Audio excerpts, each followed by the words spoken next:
Sangye Chedang Zoge Sonam La Chancho Bado Dane Kyapson Chen Dage Sen So Yebe Sonam Je Dola Benje Sangye Do Basho Sangye Chedang Zoge Sonam Chancho Bado Dane Kyapson Chen Dage Sen So Yebe Sonam Je Dola Benje Sangye Do Basho Sangye Chedang Zoge Sonam Chancho Bado Dane Kyapson Chen Dage Sen So Yebe Sonam Je Dola Benje Sangye Do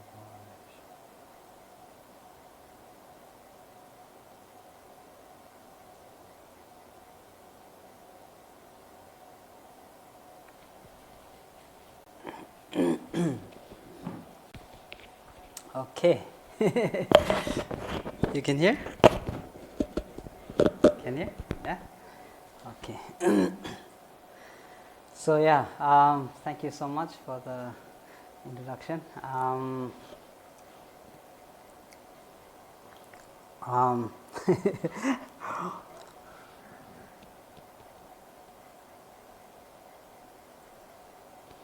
I think one of the things in in the application of the teachings of the Buddha in our life is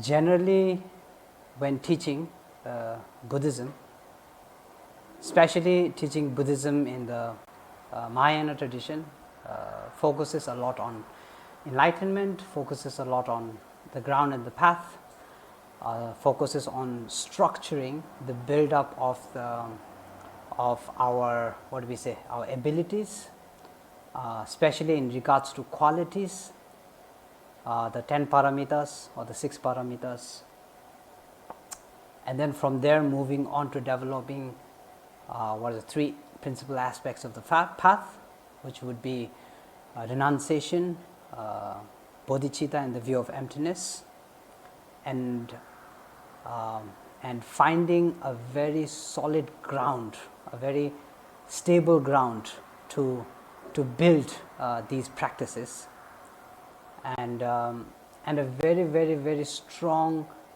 what we say, a strong realization to support the view, your, what we say, your consistency in practice, and to be, what we say, to be influenced to the point where enlightenment becomes extremely important. Because if you don't have a good reason to be enlightened, then enlightenment is not much of a use, right? So, in order to take the full, what is the benefit of being enlightened, you need to have a good reason to want to be enlightened. And in order to want to do that, the basis is extremely important, right? So this is the general concept of the teachings, the what we say, the higher scope of the teachings of Buddha Shakyamuni, or the path. The applications of the teachings, the applications of the 84,000 teachings that Buddha has conveyed is different from what we learn, right? It's completely different from what we learn. It doesn't start from wanting to be enlightened. It starts from the simple, what we say, the simple kind feeling deep inside ourselves, where we show some kindness to ourselves and we aspire to be free. So it starts from there. There's no difference. As human beings who have wandered the earth for many years now, starting from the early stone ages to the ice ages to the, what do we say, technology, to the what is it, the brass ages, to the iron ages, to the, you know, now to the development of the technology ages. Throughout our experience on this world, we have been surviving to figure out ways to make things easier, to make things simpler, to make things more approachable, to make things more, what we say, more comfortable. And this is how everything started, you know, this is how we started growing as a human being. Our development, the development that we have right now is thanks to that concept of wanting to be more free, right? So this is where it starts. It's in our very innate human nature that we want to be free. We want to be happy, we want to be fulfilled, we want to be free, and we want to have a strong essence of life, of understanding of life. These are I think the basis of human nature generally. And it's not just human nature, I think this is the basis of all nature of all creatures. No one wants to harm each other, no one wants to attack each other, but everyone wants a benefit. And that benefit leads us to, preventing people or preventing animals or whatever it is to fight for our rights, fight for the freedom, and therefore the chaos starts to happen all around us. So simple concept of the application of today's topic, the application of the Dharma in our daily life, or the teachings of Buddha in our daily life, we are going to be simplifying it by understanding ourselves and our minds and our nature. Without understanding our mind, our nature, and the simplification of, if you are unable to simplify yourself and your mind, then simplifying the practice of the applications of the teachings, especially when there's so many teachings, when there's 84,000 teachings of the Buddha, it's pretty much impossible. So we start from there. So today's topic will start from there. And I generally like a lot of question answers, because through that way I feel that people get to maybe ask deeper questions that they want to know about, and then I also learn a lot from that as well. So until what time we are having? What was the? No. So today until what time?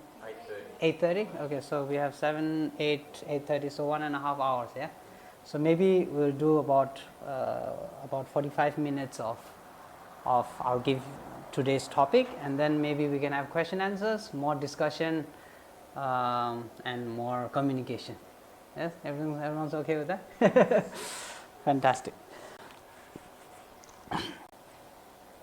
So Buddha's journey started simple. Buddha's journey started because he was seeing a lot of suffering. All of his 5 senses were basically, picking out sufferings from morning to night, all over the place. And generally the sufferings are in the 4 categories. The general suffering is sectored in the 4 different categories. The first category comes at birth, so the suffering of birth.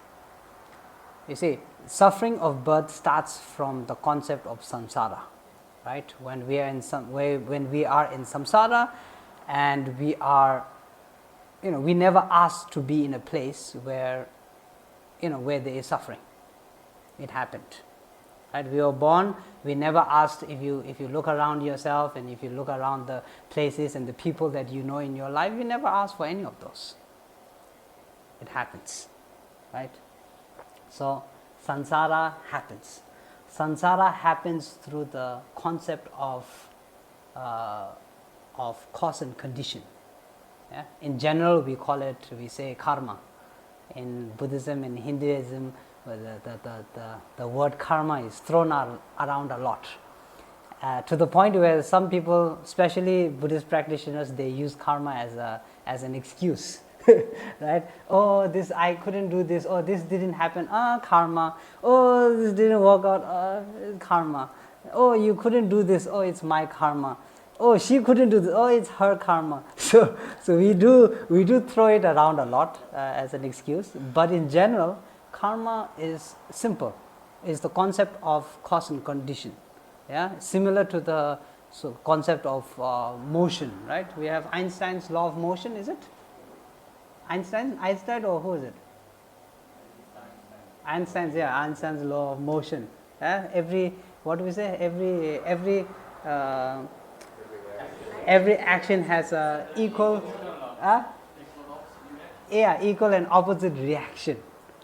Simple as that. Cause and condition is basically that. It doesn't get better than that, actually. So the concept of cause and condition is that, and based on that, now the extension is different. When we are talking about motion in that sense, we are talking about immediate action, immediate reaction, immediate cause, and an immediate effect. Now karma is an extended version of that. It's extended not immediately, but extended throughout days, throughout weeks, throughout months, throughout years, and then it extends throughout lifetimes. For a lot of us, it's a little bit hard to fathom that idea, I think, when we first start into Buddhism. Even when I first started into in monastery and went into philosophy, and we started out with the subject, it was a little bit hard to capture that concept. But if you simplify it in that manner, then it's very understandable. You have trees that have been around for 500 years. That is what, 5 generations? Cause and conditions extended out through 5 generations. So exactly the same. Now the second point is in understanding the mind. Scientifically, there is a lot of talk in regards to the introduction of mind, what is the best approach and the best way to introduce the concept of the mind. It's a little bit, shaky in many platforms, because the concept of mind has to do with the concept of objects or of things that exist but without form. Formless, we call it.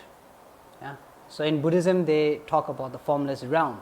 Similar to that, the mind, we have Pembo, which is compounded phenomena, compounded phenomena, which is the concept of atoms and concept of nucleus and concept of protons and neutrons and electrons coming together to compound something as an object. So exactly the same thing. Now then we have that is not in the compounded phenomena, which is formless. And within the formless we have two. One is the mind, and one is the one that is neither mind nor nor an object or a compounded object. Right. So there comes a little bit of, I think, a hard time trying to relate strongly towards. But the concept of mind, I normally explain it in the sense that it's more than the organ itself. So we have eye and the eye consciousness and the eye organ, right? So when we have the physical eye, the eye consciousness and the eye organ. Similar to that, in scientific concepts, they introduce the concept of brain. But then there's a lot of questions. There are people who are brain dead but still alive. Some people say we feel with the heart. So they do point out that the consciousness, the alive, the consciousness that keeps us alive resides in the heart. But then there's a lot of medical,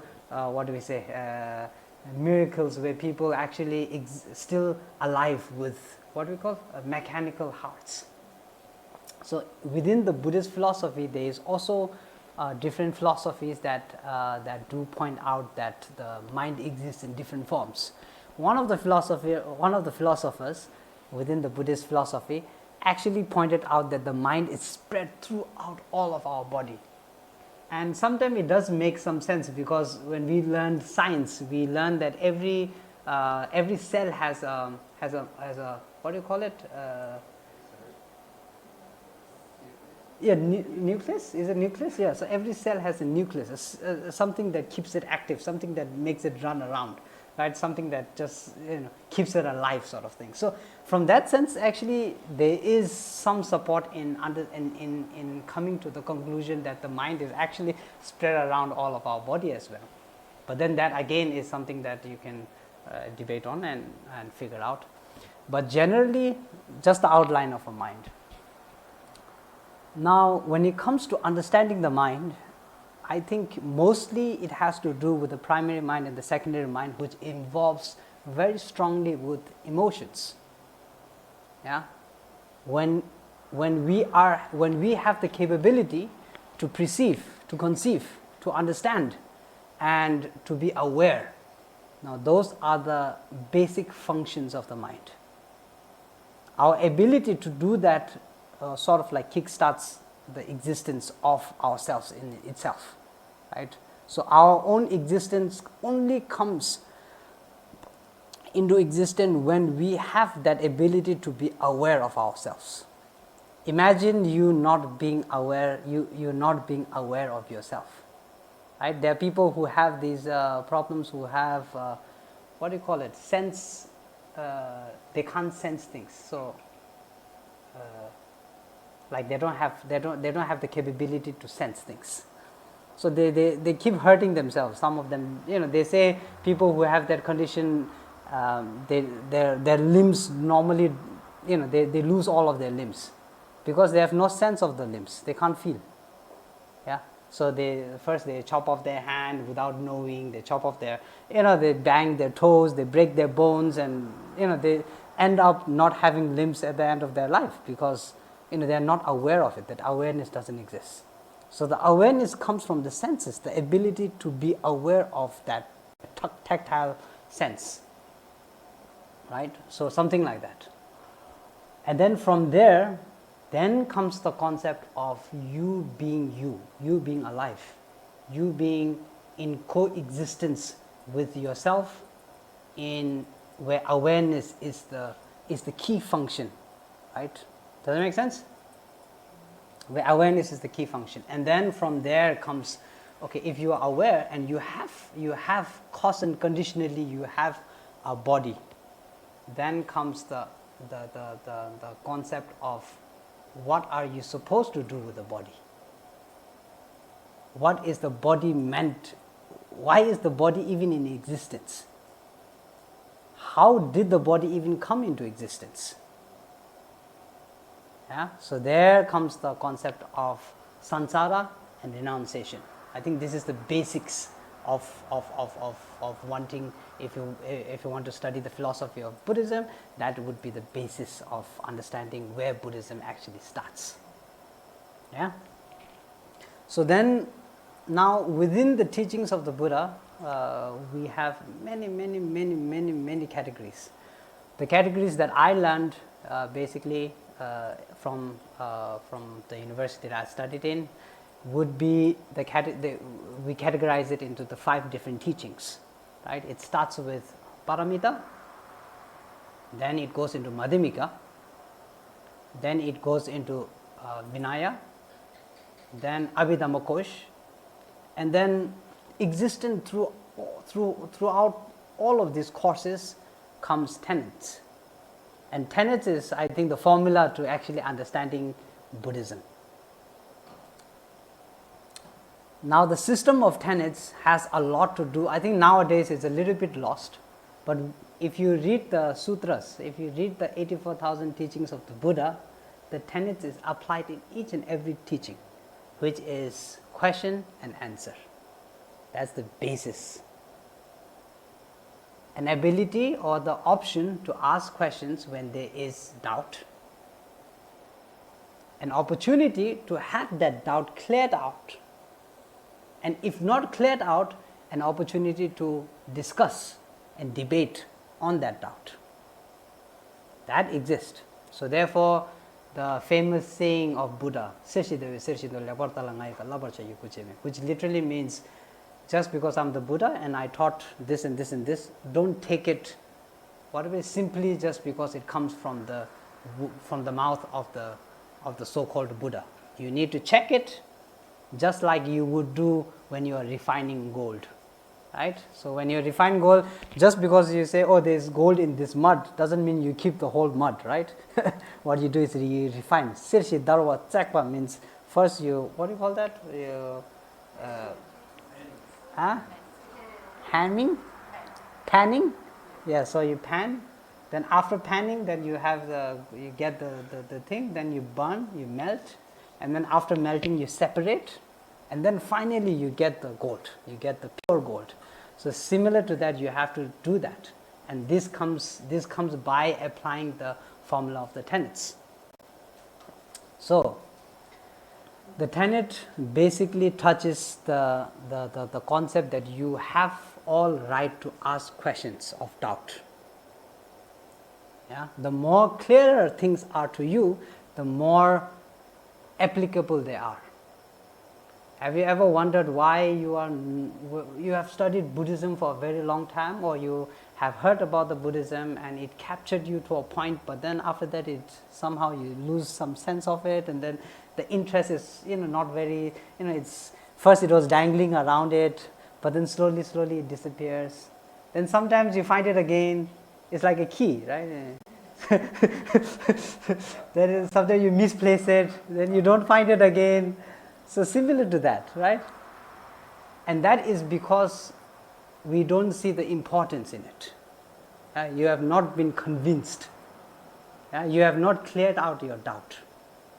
If the key belonged to your bank, your bank locker, which had $1 million in it, then the key, you will hold on to the key like this, right? So that's what you need. You need convincing, a very solid convincing, and that's when you start to really appreciate it. Just like the key, right? If there's $1 million, then you're going to guard it with your life. Everywhere you go, the first thing you'll be like, is the key here? When the key is here, then you're relaxed. When the key is not here, then you're freaking out. You're looking for the key, right?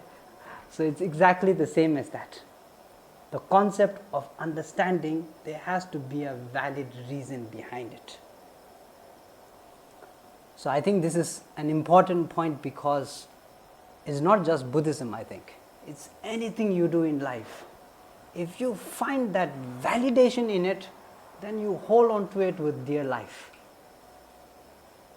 If you really found out the true nature of samsara, what samsara is, how terrible it is, how hard it is, how much suffering there is in it, if you truly felt it deep inside of you, then normally we say, no, there's, what do you say, the willingness to do anything to achieve something. That comes. And that is real practice, I think. Right? So the essence of practicing, I think, starts from there, right? So now the second thing, I think, to be convinced to achieve enlightenment is a little bit hard, because this is one thing why Buddhism, there's different sectors in Buddhism. There's the Theravadan practice, there's the Mahayana practice. Vajrayana practice, I'm not exactly sure whether it came into existence later on because of how people's concepts developed, or whether it was in existence during Buddha's time. I can't really confirm that, but then again, there's a Vajrayana tradition as well. And then also within Buddha's teaching, they talk about the different scopes, and this is important. The importance is because unless we are able to solve the problem in hand right now, we don't focus on the long-term problem. Right? This is our nature. If I'm hungry now, I don't think, what am I going to eat 10 years later? That's pretty much useless, right? I'll be like, what can I eat right now? What can I get to eat right now? So our mind somehow works in that method, in that sequence. So therefore, solving problems in hand becomes extremely important. And therefore, the discovering of the I becomes extremely important. Because, like I said, the only method to solve problems, we think wealth solves a problem, and it does solve a lot of problems, yes. But then when it comes to the innate problem, wealth cannot solve that. Depression, wealth cannot solve it. Anxiety, wealth cannot solve it. Bipolar disorder, no, wealth cannot solve it. Hatred, anger, wealth cannot solve it. attachment, greed. If wealth could solve all of that, then all the rich people would be saints. But it seems, it doesn't seem that way, right? We can see that it's not that way. So there are a lot of problems that we are currently facing with our life, with our condition, with our experiences, within ourselves, with our mind, with the people around us, our family, our kids, our enemies. How do we solve those problems? Unless someone gives you a method to solve that problem, if I cannot convince you that Buddhism can solve general, normal, daily, day-to-day life problems, then how am I going to convince you that it can solve the concept, the problem towards enlightenment? Think about it. Right?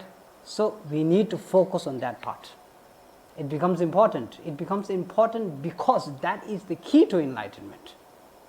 Yeah? When we talk about the methods to develop compassion, right? Ginde Mengade is the 6 causes and the condition. Maybe you have had a lot of teachings and courses on that. But you look through that, it's all about that same exact simplified method of understanding yourself. Understanding that love is the answer. Understanding that the methods towards applying love is the key. And understanding the wisdom behind it is to understand the true nature or the true reality of it. That's what solves the problem.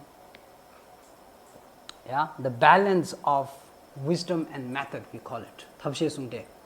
Tab means method, she means sherab. Sherab is wisdom.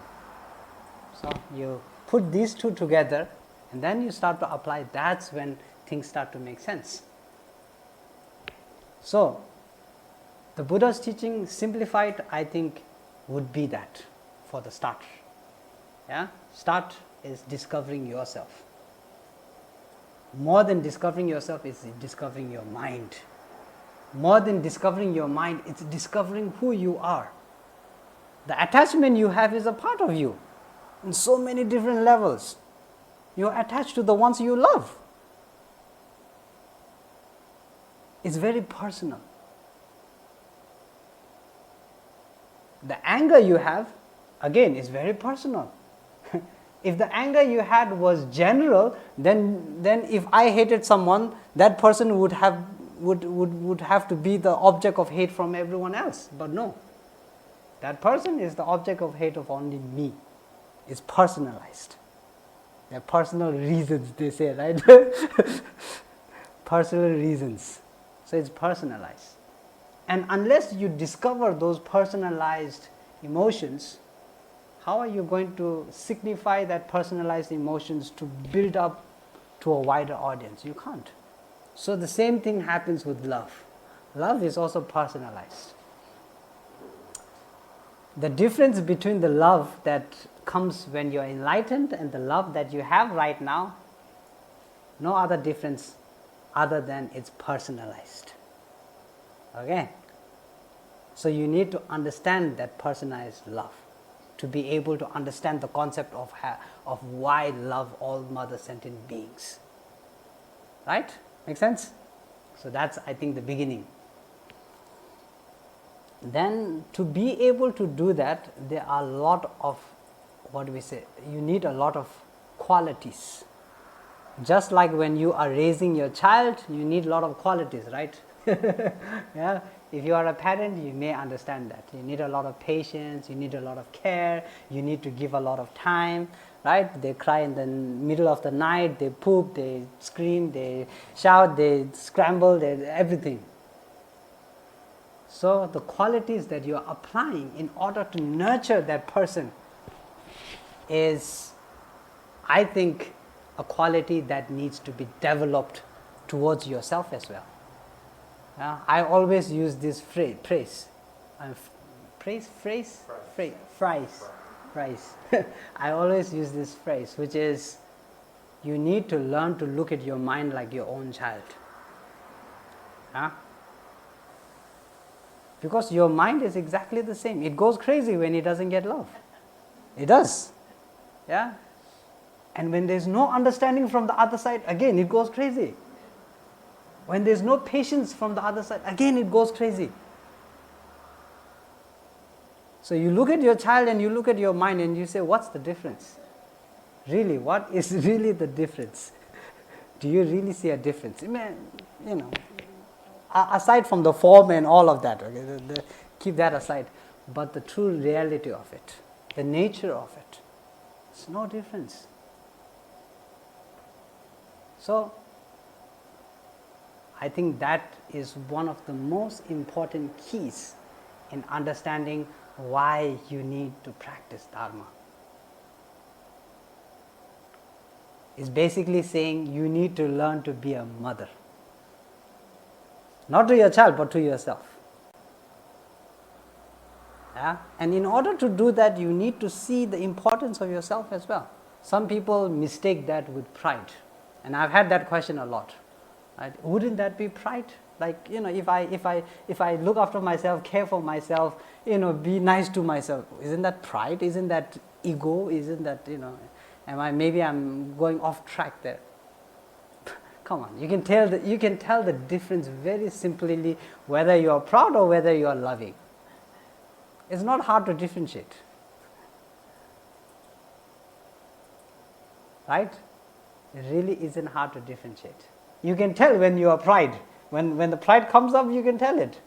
But then when there's genuine, sincere, unconditionality, existence inside the love, how can you say that's pride? Pride is the exact opposite. It's neither it's genuine, nor is it sincere, nor is it unconditioned. It's conditioned. All of the conditions is existent there, especially the condition of wanting to be praised, wanting to be looked up to by others. So it's different, completely different. And this is what the nature of the mind, understanding the nature of the mind gives you. The biggest gift you can receive from the basic practice of understanding this is that. Without confidence, you won't get anywhere. We know that, right? Everyone has an experience in their life. You close your eyes and you just look back throughout your life and your experiences in life. Tell me a time when you are not confident and you achieved something.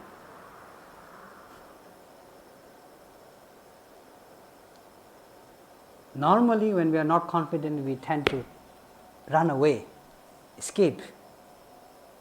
And we call that humbleness. I'm being humbled. Again, totally different. Humbleness and pride, this is totally different again. So there are necessary, important aspects of yourself that you need to develop in order to come to a point where you can convince yourself that enlightenment is so important, just like your key to your bank locker, and that you need to, treasure it with your life. Takes a lot of convincing. If I give you a key with $1 in it, the likelihood that you would hold on to it like your life depends on it, I don't think will be there. Right? So you need $1 million in it to be convinced. So similarly, you need a good reason to be convinced to why you need to be practicing in that sense. And like I said, the first good reason is because it nurtures you. It helps you grow. It helps you to grow into confidence. It helps you to grow into practice. It helps you to grow into practicing all the different qualities of life, of the mind. It helps you to grow out of hatred. It helps you to grow out of depression. It helps you to grow out of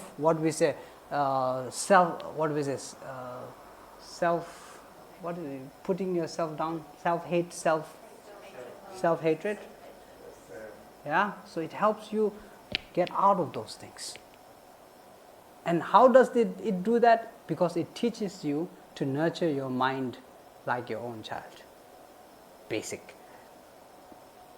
Now comes the second form. Once you have that, and you are confident, you are happy, you're smiling, your ability is up, your energy is up.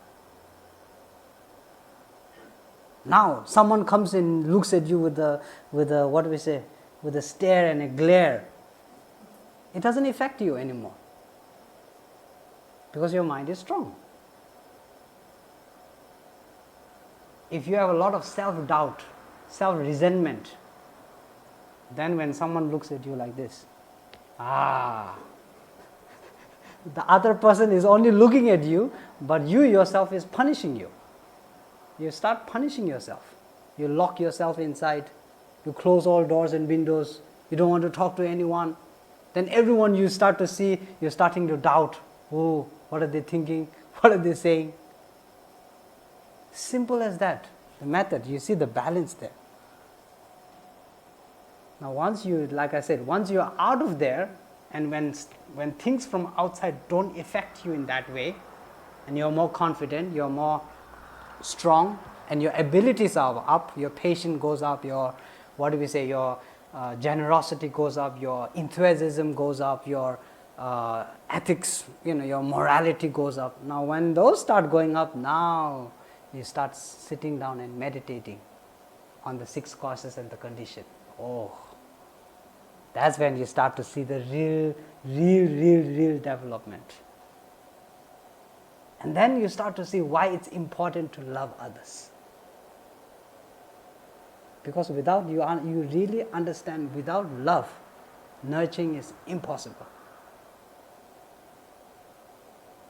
So now the personalized love, you start to expand that personalized love. And that's what another, I think, like I said, second sector of the teachings, what it teaches is it teaches you to not to expand that personalized love. To now you're looking for a different reason. You're not looking for a reason, a solid reason to keep yourself, to give yourself the confidence and the ability to practice and that and this. No, you have already done that. So now the second step is you change your key. Now instead of $1 million is $1 billion key. Yeah, and that is to liberate others. Seeing that others are in the exact same situation that you were in, and they also need help in liberating themselves from that exact same condition. Make sense? So that's the second step.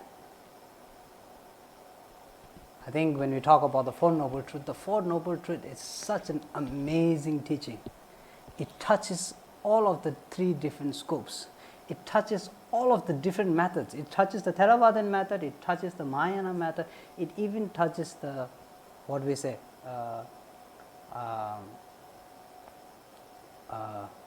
Vajrayana method. Yeah, it gives you, like I said, the basis of all qualities. So now focusing on the second key, right? Where were we? The $1 billion key. Yeah. so now we are touching the $1 billion key, which is you learning that you now that you are out of it, you looking at the ones that you love, the nearest and the dearest and the closest.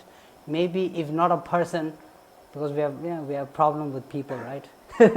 So maybe if not a person, then even your animal, your dog, your cat, or maybe your baby, anything that is innocent, right? Anything that doesn't have the bad intentions and the possibility of them, deceiving you, right? Anything like that. So we start from there. We start simple,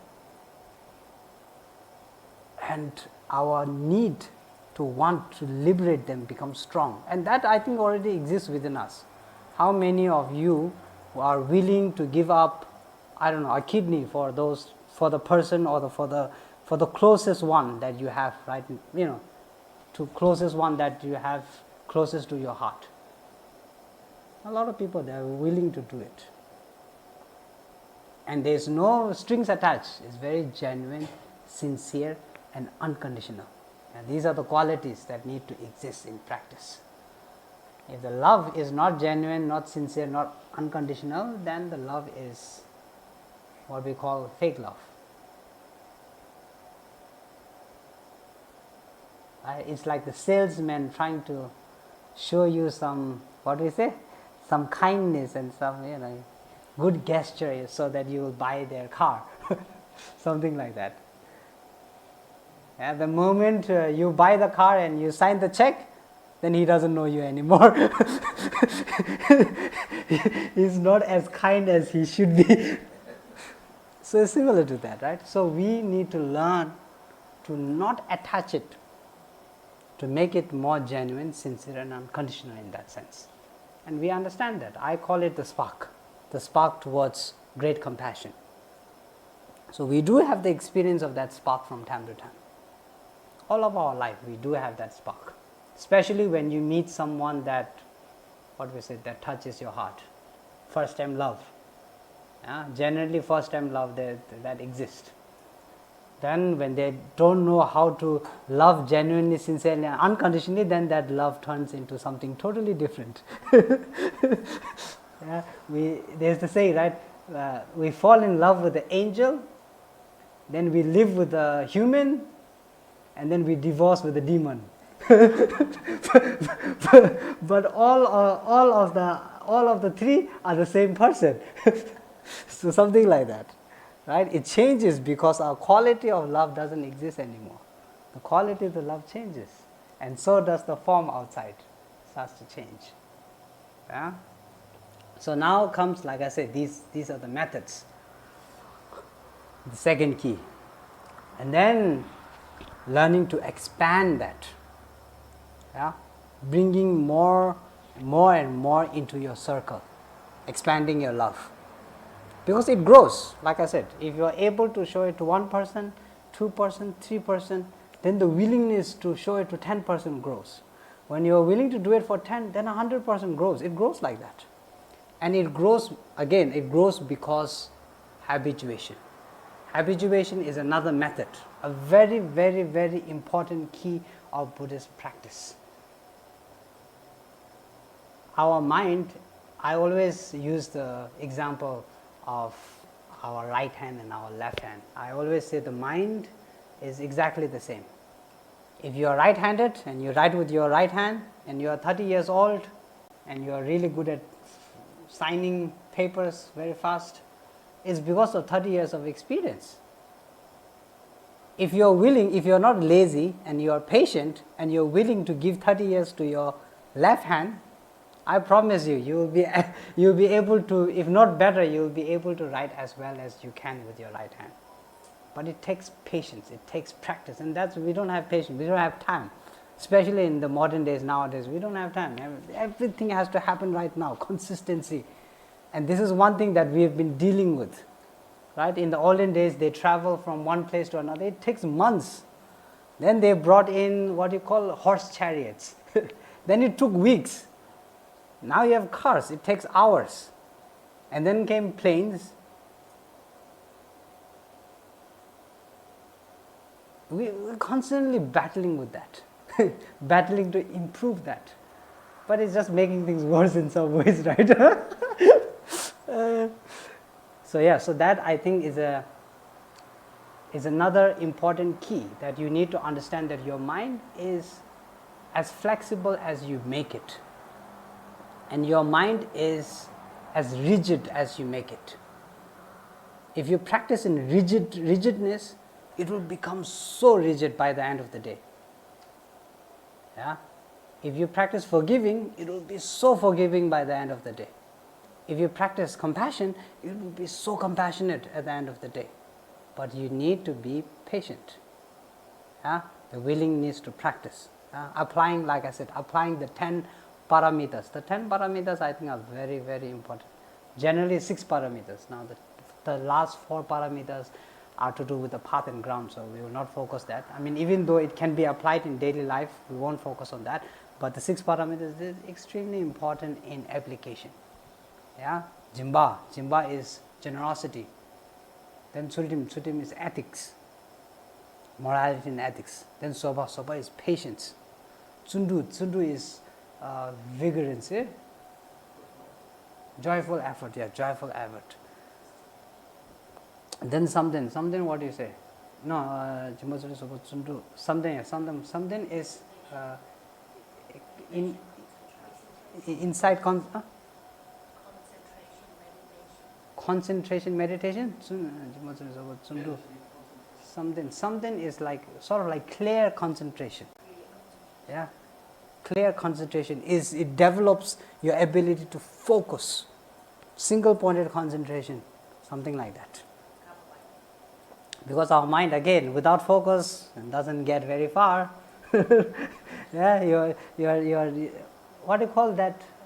In the olden days, the prisoners, they have one chain on the leg with the long chain and then big marital ball. What do you call it? Ball chain. Yeah. So you are on a ball chain. So without concentration, you are on a ball chain. You don't get far. Yeah, you get a little bit far, but then you cannot move after that. Yeah, then something. Then shut up is wisdom. The true wisdom, the true innate wisdom is the wisdom of realization of true reality, not conceptual reality. Most of the things we perceive and we see and we implement and we put effort in is not exactly true.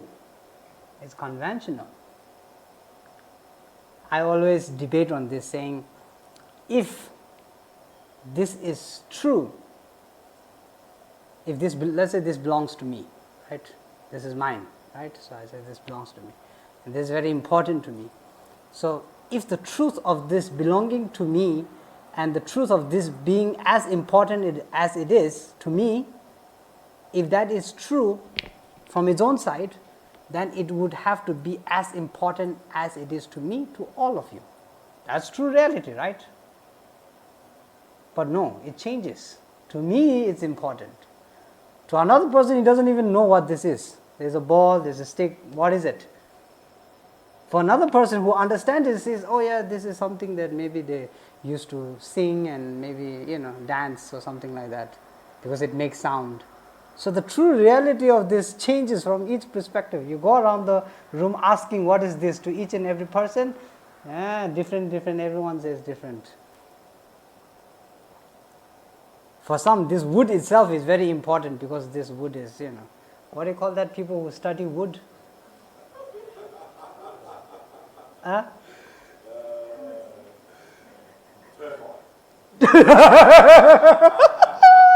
Good one. For termite, this is food.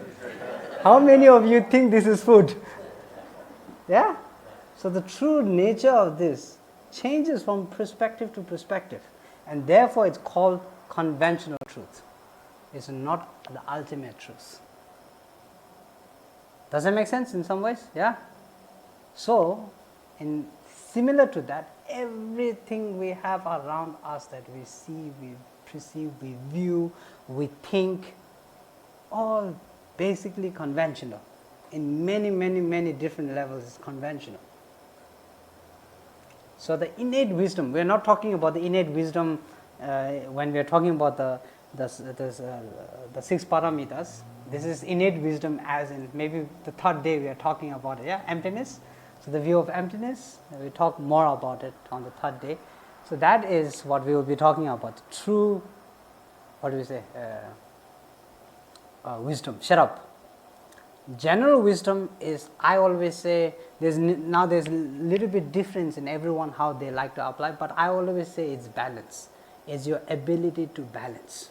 The true reality of this, the concept of emptiness, the view of emptiness, application of the view of emptiness on something like this is different in the sense that it balances between wisdom and method. Understanding the balance between what we say, nihilism and eternalism. Yeah. So understanding the balance between nihilism and eternalism gives you the true nature of reality in the view of emptiness. So it's again balance. Wisdom is all about balance. The people who know how to balance, they have wisdom. Make sense? So, so that I think the application, the middle, what is it, the middle key, the what are we on? $1 billion key. Okay? So now you understand why the $1 billion key is extremely important. Yeah, why you need to hold it to your heart, and why practice becomes important for the $1 million key. Now comes the $1 trillion key. Yeah, the third key is the path to enlightenment. After understanding all of this and understanding that you have the ability to make a change, you have the power, you have the wisdom, you have the method, you have the practice, you have the patience, you have the generosity. After having all of that, right? After having all of those abilities, after being the key to liberate all sentient beings, why not? What are you waiting for? What's keeping you chained down? What's keeping you from exploring those abilities that you have to actually help all sentient beings? And that is the $1 trillion key. Make sense? You discover that, nothing can stop you. I've seen that in my teachers. Lama Zopa Rinpoche was one of them. Lama Zopa Rinpoche, one of my teachers. His Holiness, of course, after losing his own country, after losing all the land, after losing his throne, his kingdom, and still coming out and looking at China and saying they are very kind. Because of them, I am able to come out here and spread the Dharma. I mean, if we did not have the ability to see that, then that thought would most likely not come. You look at other countries that have been taken from other countries, and you look at the leaders of those countries. They are fighting back. They are killing. They are destroying. They are doing all that they can to. Yeah, we see that. We see that in the news every day. So where does that ability come from? That's the third key. My experience, my personal experience with Lama Zopa Rinpoche, I was just telling Tim today during lunch, one of the most amazing experiences that I had was during the Kala Chakra teaching in Amravati. One of Rinpoche's attendants couldn't come, so I took his place. I was maybe 15, 16 years old, young, full of confidence. Yeah, I can do it, no problem, Strong, young, yeah. After 2 days, I was flat. No more energy. I couldn't keep up. Rinpoche would whole day attend the teachings of His Holiness. Whole afternoon he would meet people. Whole evening he would give teaching. And whole night he will do puja for people. He didn't sleep. And it's not 1 day, it's not 2 days. I spent there maybe 14, 15 days. And it went on and on and on and on. Like I said, I was telling Tim, for me it was like, this is not human. This is humanly impossible, this. Even if I slept only 5 hours today, tomorrow I'll be like this. What is that? Half awake. Yeah, I came back from America just a few days ago. I land here, even though I slept on the plane, here I'm jet lagged. I'm like, my mind cannot function. And there the Rinpoche is whole night. One puja, another. He has a whole list of the people that he met during the day and the problems that they come to him with. Oh, please pray for my dog, please pray for my cat, please pray for my mother, please pray for this, please pray for that, please pray for my business, please. Whole night he's looking at the list doing pujas for them. Like I said, if you don't have the third key, that ability is, you never achieve that ability. That's the third key. And I think Buddhism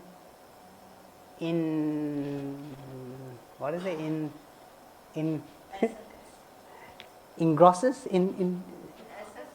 puts together basically. Encompasses. So Buddhism basically encompasses these three keys. So now you think about it. I think the most important one for most of us, me including, is the first key.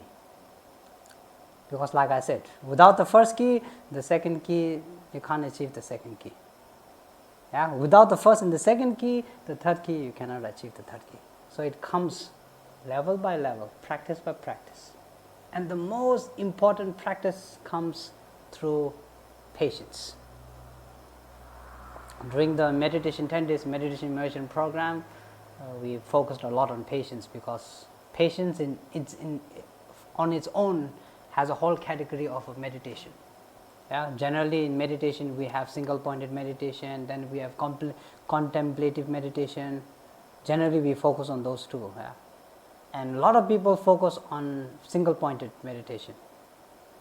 They don't even they don't put focus on contemplative meditation, and the third one is, it has its own category, like I said, patience, meditation on patience. So these three things you need to develop also in order to be able to hold on to those practices. You happy? Okay. So maybe we do.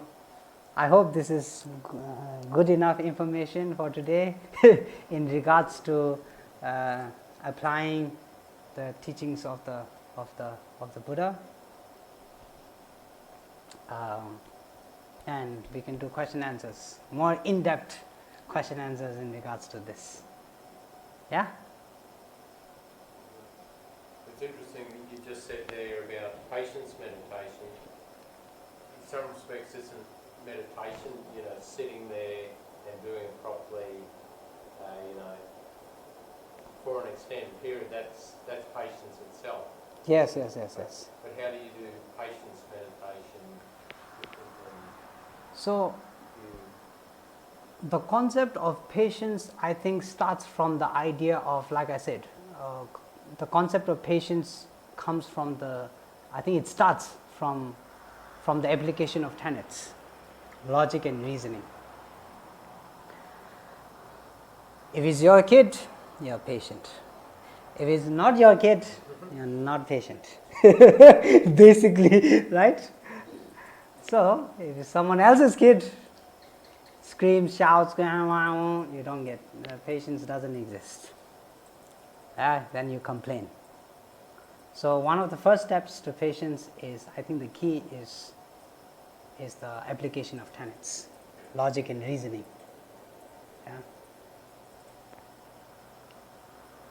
Most time it's the importance of patience that gives us the desire or the enthusiasm to actually practice patience. A lot of us don't know though we tend to know, we don't innately, deep inside, we don't know the benefits of patience. Maybe we don't realize it, or maybe we are even impatient to realize, to think about that as well. But generally, it doesn't take much time. It's just sitting down and thinking about why patience is important,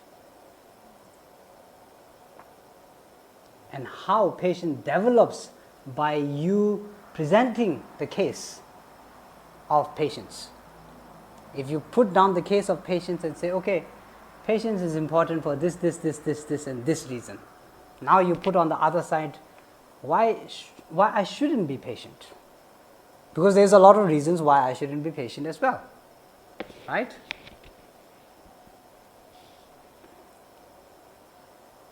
Is that the case or no? Is that a trick question? Huh? Is that a trick question? I think it's not a trick question, but it seems like a trick question. But think about it, really think about it. If you put patience here and you say, okay, the importance of patience, why I should be patient. Start simple, why I should be patient with myself. Forget about enemies, right? They're on the other side of the world. So let's start with ourselves. Why should I be patient with myself? So you put down a case and you put down all the different lists of why I should. Now you go on the other side and I say, why shouldn't I practice patience on myself? Anyone can think of a reason? No?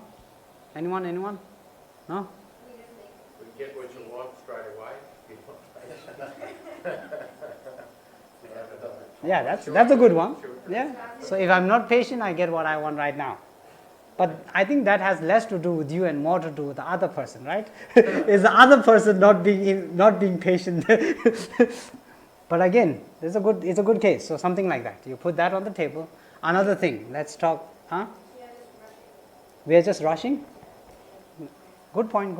We were just talking about it, that we are always pushing, rushing, time, extension. But then again, okay, so we've also put that one.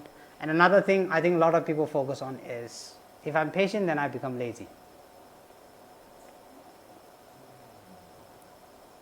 I don't know. Think about it. Something you can think about. That's from other perspective. Huh? That's from other perspective. Like if I'm being patient, but for the others will think that I'm lazy, but I'm not. It's my perspective. Okay, that makes sense. So again, another concept where we say, yes, it does apply, but then it's not about you being patient or not. It's about the other person being patient or not. So now you take that out. Okay, fine. You take that out of the case. Case dismissed. You take that out of the case. So now you measure the things, the values that you receive. For a lot of those, for example, one of the first things mentioned in regards to, if I'm patient, if I'm not patient, then I get things. What is it? I get what I want straight away. Yeah, I get what I want straight away. I think there you are dealing less with patience and dealing more with impatience. Does that make sense? So it's not exactly you working with patience, is what you developing impatience that makes it, you want things right now. So again, does it make sense? Yeah. So now again, case dismissed. We kick that out as well. So you see, this method I think is very, very valuable. When we were in the monastery, I know a lot of people think we sit down meditating with our hands like this, with our eyes half shut, whole day, maybe people chanting piano. But actually in reality it's not that. We do a lot of debate. Maybe you have seen monks debate, and it goes on and on and on. I swear to you, when I was younger, we used to stay up until like 1:30, 2 p.m. debating. Not because we had to, but because it was so intense and it was so exciting. It will end around 10, but then we would group up. There would be a huge group, and the most exciting debate would be done in the middle, and everyone would be like listening like this. Nowadays, you see that only at football matches. So it was exactly the same like that. And this was exactly the method. That's why I said tenets is very important. This was the exact same method that Buddha used. You read you have the Kanyu Dengyu here? No? So if you read the teachings of the Buddha, now it's being translated. So amazing. The 84,000 teachings of the Buddha is being translated. You got? Oh, there you go. Ah, yeah. So you look at the Kanyu Dengyu, it's all like that. It's all debate. Shariputra asks a question. Mangalputra asks a question. Debate. Was a Buddha gives an answer. Then to that answer again, Mangalputra asks another question. So it's back and forth like that. And the reasons get deeper and deeper and deeper and deeper as you proceed. The logics get deeper and deeper and deeper and deeper as you proceed. Is that why a lot of the Buddhist texts are like that? There's question back and forth. Yes. An argument in that Exactly. text, yeah. Every text, even if you read the Heart Sutra, exactly the same. So this is the real method of study.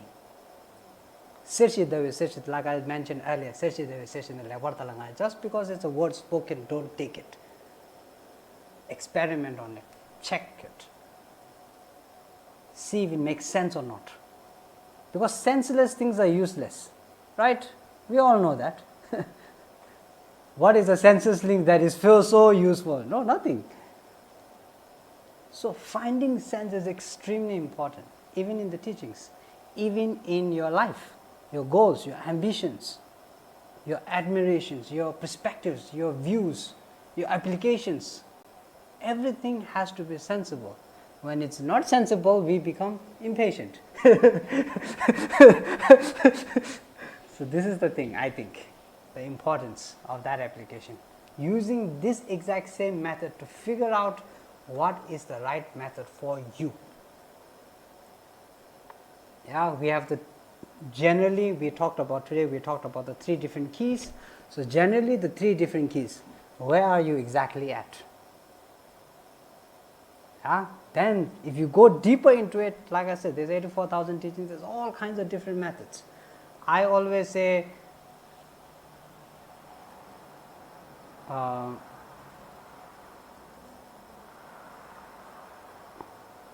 what we say,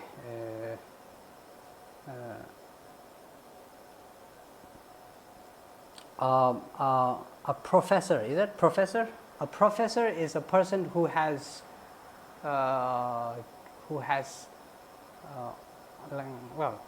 in-depth method and knowledge on method and application of a certain subject, right? That's a professor. So you have a math professor, and then you go to the math professor with all of these very, very, very hard math, how to prove this and how to prove that, and they are able to, figure out a way to do it. So same thing with, everyone here, they have a profession, and everyone has their, their, what we say, their ability or their knowledge in taking care of that thing, in and out, right? So some people are experts in light, some people are experts in fans, some people are experts in computer. So you have that, right? Similarly, becoming a Buddha is your strong need and want to become an expert, a professor on the mind and the methods that work on the mind. So everyone has a different mind. Everyone in this room has a different mind. Everyone here has a different experience. No one is the same. We might look same from outside, yeah, but inside the experience, the knowledge, the wisdom, every aspect of it is different. Some people are kinder, some people are less kind, some people are nicer, some people are less nice, some people are more emotional, some less emotional. Some people have a very traumatic experience, some people don't have that traumatic experience. Some people are completely pampered, some people are not pampered, all kinds of different mindsets. So, but then similarity is everyone has a problem, everyone is suffering. So now you need to find a solution to suffering for all of these different kinds of minds. Okay, you need to find a solution, a method to solve the suffering of a depressed person.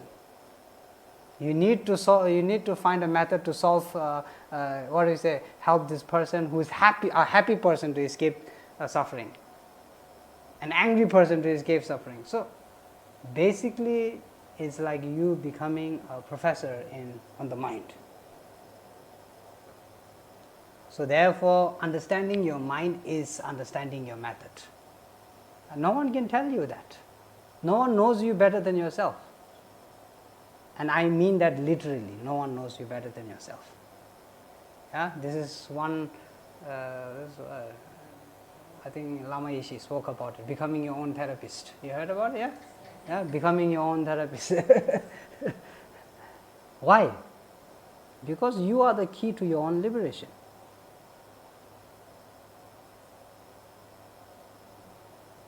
So understand? Yes.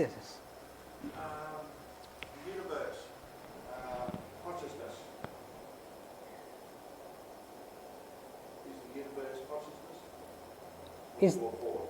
is the Is our universe consciousness? What's your thought on consciousness as far as the universe goes? so there are people who believe that the universe is consciousness. There are people who believe that the universe is energy. There are people that believe that the universe is what we say, object of creation. There are people who believe that the universe is conditioned. In Buddhism, I would say the universe consists of energy and what was it, compounded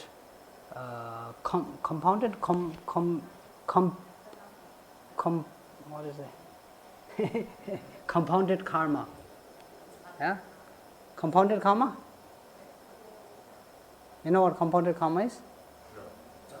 Compounded karma. I don't know what the exact. Sorry, I'm very bad at Buddhist terminology. I know. As a. But anyway, karma has lots of different kinds of karma. One karma is we say sakpele. Sakpele is karma that is that like this room right now. This room coming into existence is not coming into existence just because one person is coming into existence because of a lot of people's effort. Yeah, so the universe is a condition that is created by the karma of all the sentient beings in the universe. Does that make sense? Something like that. The energy part, I would say, we say maybe a little bit harder topic. It goes into radiant inner what do we say, inner light, radiant inner light view, which consists of, I mean, again it comes back to the concept of the view of emptiness, but then applied through the concept of reality, then it can be what we say, a product of not just compounded karma, not compounded karma. Sorry, I'm still trying to remember that word. Compilated karma. Compilated karma. It is what you said because I just googled it. Yeah. To see what it was. Yes. It's what is it? Compounded. Yeah. Okay. Right. Google Rinpoche is fantastic. Just like screenshots and read about it. It's not maybe collective karma. Oh, that's the word I'm looking for. Collective karma. So within the collective karma, then the concept of the, what is it, where we lay the seed of karma, because when one person passes away and now the karma that he has created, this we call it in the 12 dependent links, is one of the final links that exists. There the seed is planted, and then once reborn, then the seed becomes, what we say, nurtured sort of thing. So similar to that concept. So within that, at the very last second, there is a certain burst of energy, and that energy, now again there is different forms of explanation. Oh wow, that's a big truck. There's different forms of the energy, explanation of the forms of energy that exist. Generally it's called the clear light energy. So that one also exists within the concept. In Hinduism is a little bit different. Hinduism, universe is everything to do with energy, because it's created through the energy of I think one of the Hindu gods. So again, that is again different. That's a full of, it's meaning that the universe nothing to do with cause and condition, is fully karma.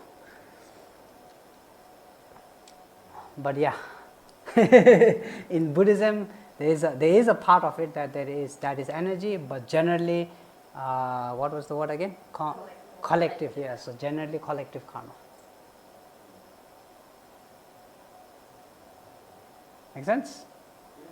No, it does make perfect sense on the different things that makes it does make sense. Okay. Causes,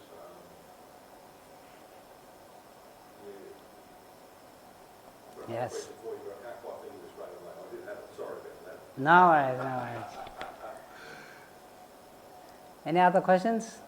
Well, you were talking about people that can extend their time for hours and hours and hours, days and days and days. Do you feel as if that's based on that when you love something that it's easier to do when you can constantly do it and it's a loving thing, or is it something that they work on through compassion and love, or you have your own say on how you believe that they can manage to be able, is it the combined lesson in the beliefs that allow them to constantly do that, or is it a love, an energy that they can keep rebounding and keep moving on with? I think there's two generalizations of the concept. One would be, of course, through the practice of love and compassion, because this one I think we can all, we have all experienced it on so many different levels, especially when it comes to dealing with our people that are near and close and loved ones, right? Second one, I would say it's in regards to freedom. Freedom. Yeah, generally when we are having a good time, like when we are having a picnic, then the concept of time sort of like in some ways sort of disappears, and it seems like time goes by so fast. Yeah, you have in Australia, how many months work leave? 1 month? 4 weeks? Yeah, it doesn't seem like 4 weeks, right? Today you get your leave, your holiday, and then you blink your eye and then it seems like you're back in the office doing your work again. So the concept of time seems to disappear when we find freedom. That's one thing. Second thing, again, like I said, it has a lot to do with joy. The only reason why love and compassion work so well with time and how we are so invested time-wise when it comes to love, when it comes to our loved one, is because of joy. So I would say these two things would be the key to understanding this. And one other thing is, I'm again going to give the example of Lama Zopa Rinpoche, who I would say had no concept of time. Tim was telling me today, what was he telling? Yes. Starting at 10 o'clock at night and running through 5 in the morning. Yes.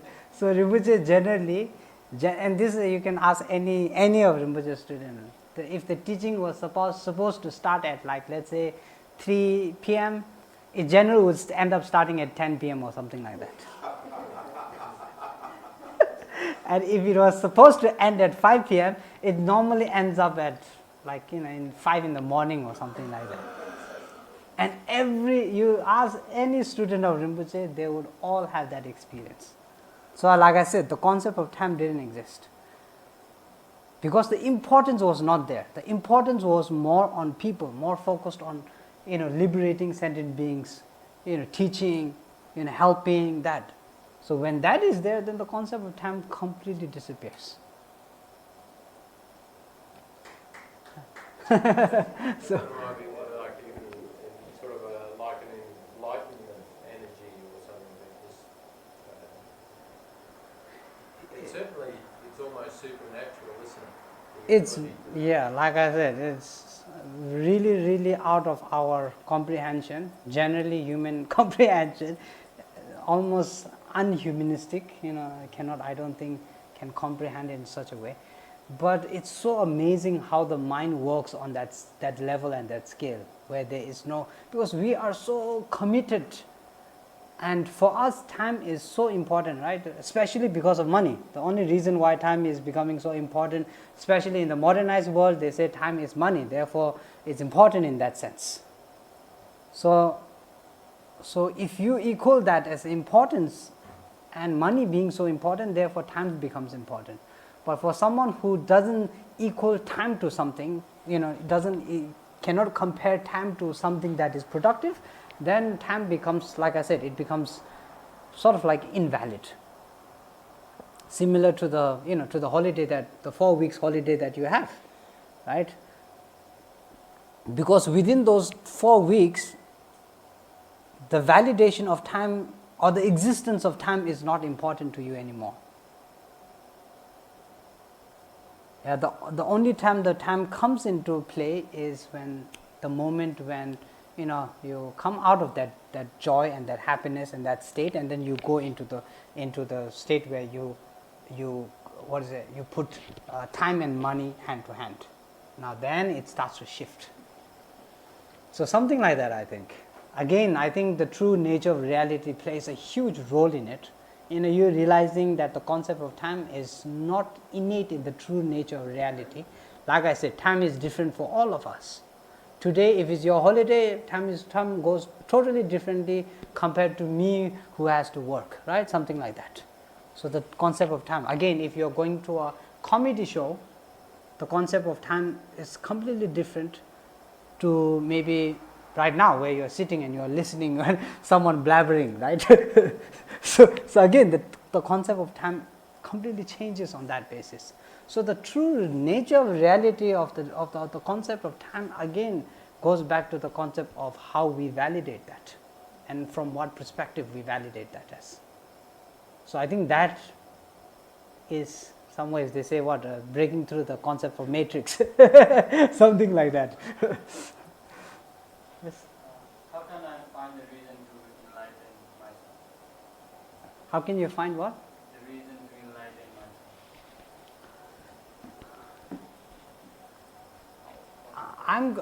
myself. I would say it very simply, and I would say there is no reason to become enlightened unless you find one reason, right? That is the concept behind it. The only reason you would have to become enlightened is if you wanted to liberate others from suffering. And the only reason to liberate others from suffering is if you understood suffering, right? So it's like a sort of like chain, right? I mean, the 3 keys were basically based on that, right? So you go enlightenment's right here. Now you say, why is enlightenment important? Right? Enlightenment is basically, like I said, the concept of you being a professor in understanding the mind and being able to apply the methods to each and every single different mind. So each and every single different mind. So unless you found you have a really good reason to want to be a professor in it, why would you go chasing it, right? So the more important part, that's why I said the more important part starts at the first key. Right? It starts at the $1 million key, yeah, which is discovering yourself. If you discover yourself, you discover suffering on so many different levels. You look at your mind, you look at your physical, appearance. There's so much suffering, especially in the modern world. How I look, how I smell, how my eyes look, how my nose looks, how my mouth.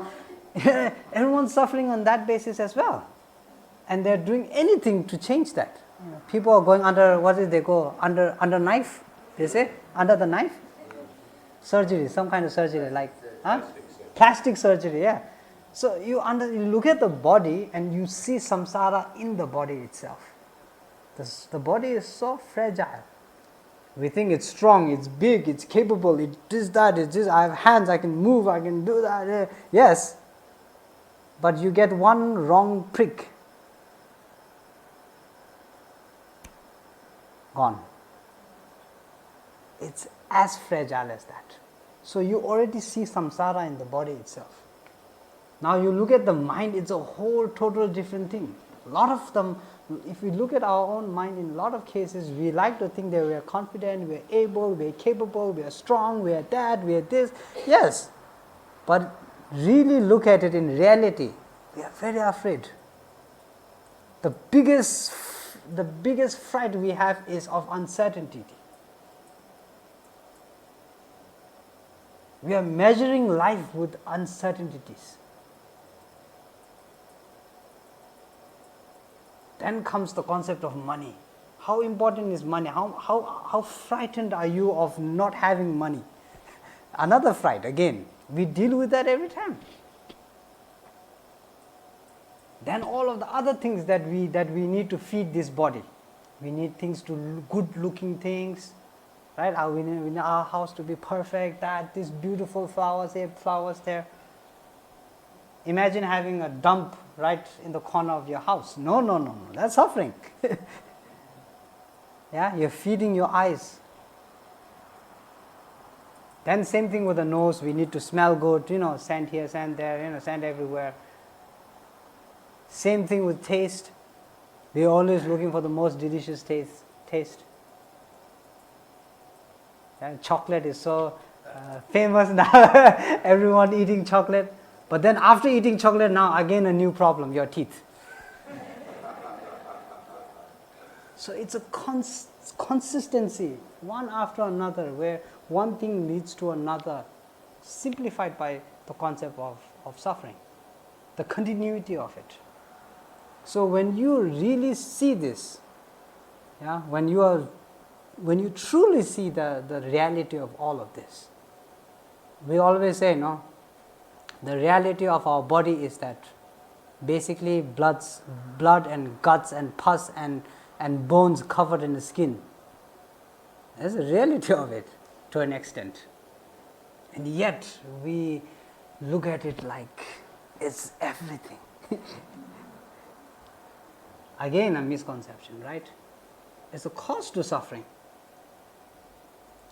Headache, body ache, heartache, this ache, that ache. Again, everything starts from the body. All the pain is starting from the body. So you look at yourself and you start to see these things, and you start to see the similarities of how suffering actually exists, what samsara actually is. In Buddhism, samsara, they don't differentiate between samsara and the body. They say the body itself is samsara in some ways. But again, this is again a philosophical term. Don't take it literally, but then, like I said, applicable in certain meditations and perspectives. So unless you see the importance of having to get out of samsara, the concept of enlightenment doesn't become important. If you are the happiest person in the world, until death, samsara doesn't become, enlightenment or escaping samsara wouldn't become important. And that's why I generally think the closer you are to death, the stronger practitioner you can become. That's what I think. Because now you start to see a lot of realities compared to what you used to see when you were 20. When you are 20, iPhone is important, laptop is important, showing off is important, dress is important, this is important, that is important. Yeah, when you reach 80, 90, then dress doesn't become important. How your hair is doesn't become important. A lot of things become unimportant. Changes, concept changes, reality starts to change. Yeah, you think we are going to stay young and we are going to stay able for our whole life? No, it changes. Maybe we look fit right now, but later, at a time, that even that changes. So, the concept of being able to see true samsara is what will inspire you to become enlightened. Make sense?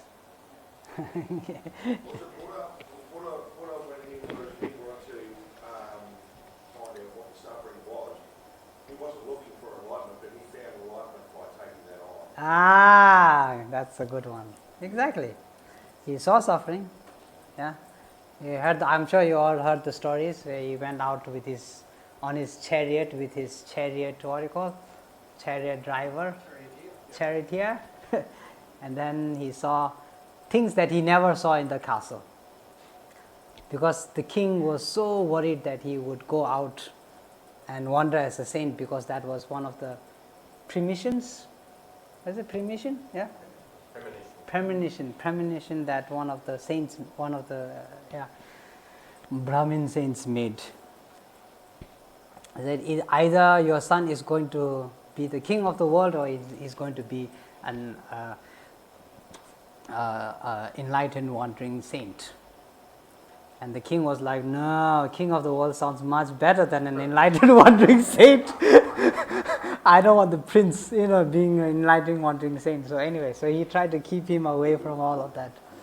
And then,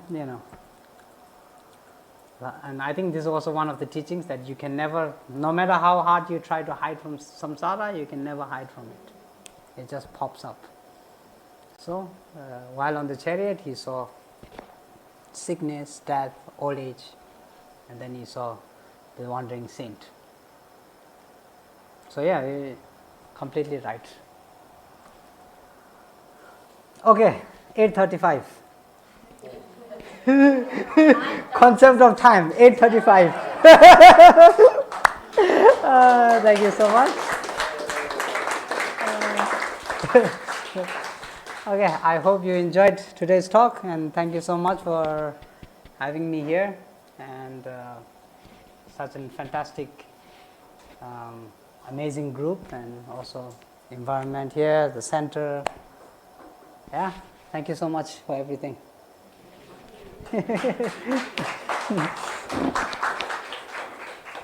Oh, Chanjo Sem Jorim Bojem.